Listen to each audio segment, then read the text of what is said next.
નમસ્કાર ગુજરાત. તાજા અને ખૂબ જ અગત્યના મોટા સમાચાર. હવે સીએમ એલર્ટ અને ગુજરાતમાં ભૂપેન્દ્રભાઈ પટેલ ફરી તબિયત બગડી અને રાતોરાત હોસ્પિટલમાં દાખલ.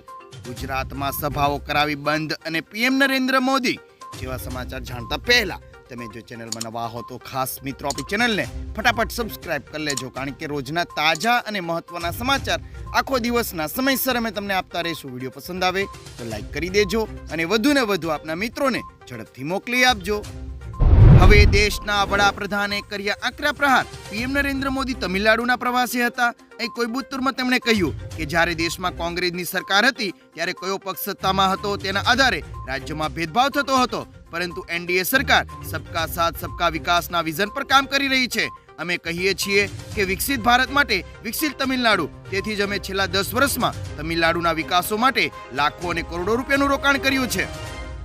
ગુજરાતના મુખ્યમંત્રીને લઈને આવ્યા મોટા સમાચાર. આજે અમદાવાદમાં ચાર્ટર્ડ એકાઉન્ટના મેમ્બર કોન્ફરન્સ યોજાઈ હતી, જેમાં સીએમ ભૂપેન્દ્ર પટેલે પણ હાજરી આપી હતી. અહીં સીએમએ સંબોધનમાં કહ્યું હતું અને તેણે પોતાના સંબોધનની શરૂઆત જય શ્રી રામથી કરી હતી. તેમણે કહ્યું કે આ વખતે પહેલીવાર આપણા રામ ભગવાન રામનવમીમાં મંદિરમાં જ બિરાજમાન છે.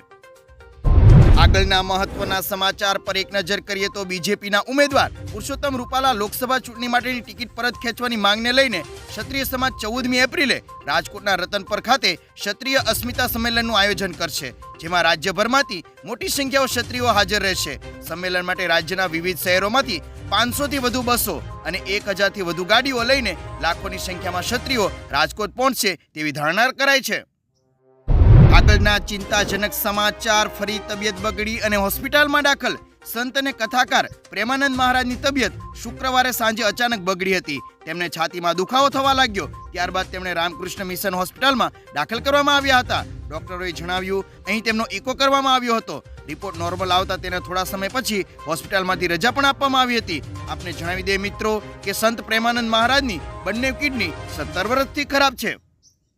આગળના પ્રાપ્ત થતા મહત્વના સમાચારની વાત કરીએ તો મિત્રો, રાજકોટમાં ફરીવાર સભા દરમિયાન ક્ષત્રિયોનો વિરોધ સામે આવ્યો હતો. રાજકોટ જિલ્લાના ત્રંબામાં ભાજપે સભાનું આયોજન કર્યું હતું, જેમાં કેબિનેટ મંત્રી ભાનુ બાબરિયા પણ હાજર રહ્યા હતા. આ દરમિયાન ક્ષત્રિય સમાજના કેટલાક લોકો આવી પહોંચ્યા હતા અને પુરુષોત્તમ રૂપાલા હાય હાયના નારા લગાવ્યા હતા. હાજર પોલીસે સ્થિતિ કાબૂમાં મેળવી તમામને સભામાંથી બહાર લઈ ગયા હતા. એટલું જ નહીં મિત્રો, વધુમાં તમને જણાવી દે કે ગુજરાતમાં આવતીકાલે ક્ષત્રિયોનું શક્તિ પ્રદર્શન થવા જઈ રહ્યું છે. આ શક્તિ પ્રદર્શન ગુજરાત લોકસભાની ચૂંટણીમાં નવું કારનામું કરી શકે છે. રૂપાલાને લઈને ભાજપ તેને બદલવાના મૂડમાં નથી, તો ક્ષત્રિયો રૂપાલાને માફી આપવા માટે તૈયાર નથી. જો આવતીકાલનું ક્ષત્રિય સમાજ સંમેલન સફળ રહ્યું તો વિવાદ રાજસ્થાન, એમપી, યુપી સુધી પહોંચશે તેવા સમાચાર છે. પશ્ચિમી ઉત્તર પ્રદેશમાં રાજપૂત સમાજ નારાજ છે, તેથી સીએમ યોગી એલર્ટ પણ છે. વધુમાં પ્રાપ્ત થતા સમાચાર મુજબ રાજકોટ લોકસભા સીટના ભાજપના ઉમેદવાર પુરુષોત્તમ રૂપાલાએ રાજપૂત સમાજ પર કરેલી ટિપ્પણી બાદ સમગ્ર રાજપૂત સમાજમાં વિરોધનો માહોલ જોવા મળી રહ્યો છે. રાજપૂત સમાજ એક સ્વરમાં રૂપાલાની ટિકિટ રદ કરવાની માંગ કરી રહ્યા છે. જોકે બધા વચ્ચે મોટા સમાચાર સામે પ્રાપ્ત થઈ રહ્યા છે. કાઠીય ક્ષત્રિય સમાજે રૂપાલાને માફી આપી છે. તેણે કહ્યું કે પીએમ મોદીને અમે મન, વચન અને કર્મથી સાથ અને સહકાર આપીશું.